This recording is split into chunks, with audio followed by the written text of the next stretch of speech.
Ready, start. This bill does not form part of what is called the Hindu Codes series of bills.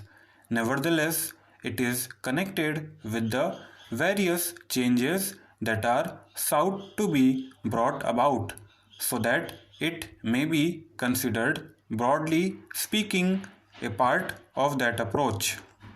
During the last many years, we, this House and its predecessors, have been considering this matter in various forms. At least one or three occasions, I gave an assurance to this House that we shall expedite this matter. But somehow or other, my assurance did not produce much effect on the situation, and in spite of our wishes, there has been delay. It is true that in a matter of this kind, one cannot rush on and one has to give every consideration to various viewpoints in this house as well as outside. Nevertheless, it is rather unfortunate that there has been such considerable delay. Therefore, it is a matter of peculiar satisfaction to me that we are at last coming to grips with these problems in the shape of this bill and one or two others that will follow. I am not scholar enough to discuss the niceties of Hindu law, but I have dabbled in some broad studies of law and custom and history and cultural developments. My own conception of Hindu society has been that it is essentially dynamic, not static and unchangeable. Indeed, the mere fact that it has lasted a long time is due to a certain dynamism which has enabled it to adapt itself to changing conditions. Gradually, Hindu society became rather static through the hardening of the caste system and in various other ways.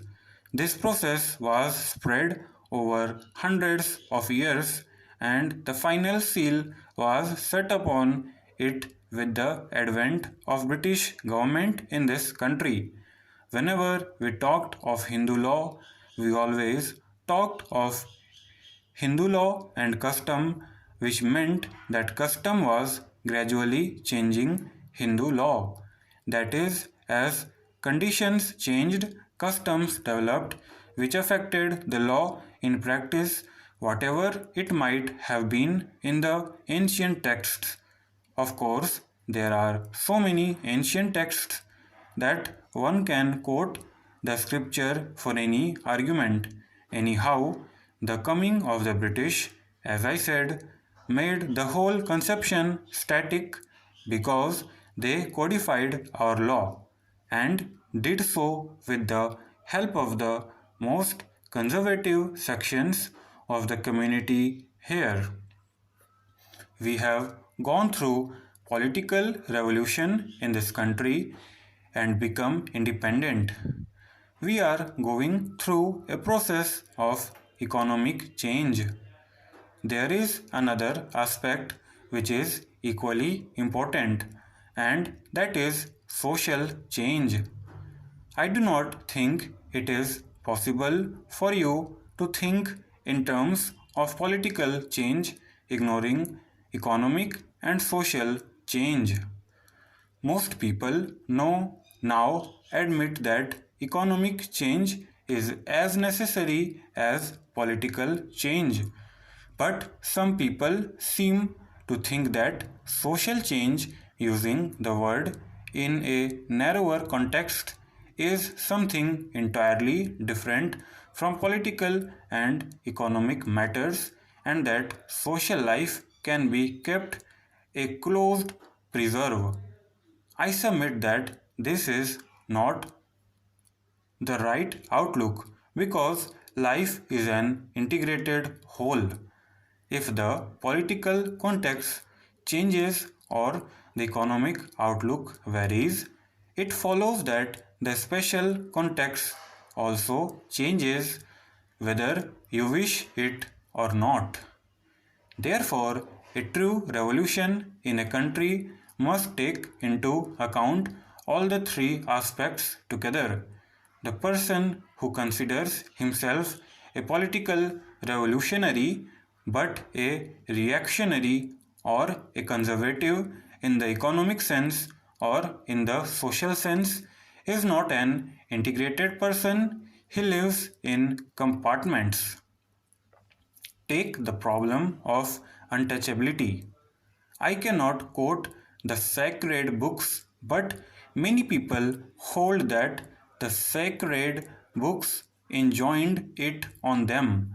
Nevertheless, we came to the conclusion long ago that it must be done away with not only because it was unjust, but as Gandhiji repeatedly said, for the very survival of Hindu society, that is to say, this important social change became essential even from the narrower point of view of Hindu society itself. That manner of thinking has to be applied to other problems of human relationships as well. After all, the biggest problems of the world are human relationship, whether one of individual with another or an individual with a group or one group with another group. So far as this particular bill is concerned, as the House knows, it is a permissive measure. It is not forced down anybody's throat. It is essential to have permissive measures as a halfway course which will lead to other measures. I do not propose to say anything about the clauses of the bill. I think that as the bill has emerged from the Council of States, it would be desirable to make alterations or amendments only here and there, not in regard to any big principles. This is not, we all know, any kind of a party measure. It is a measure affecting all of us.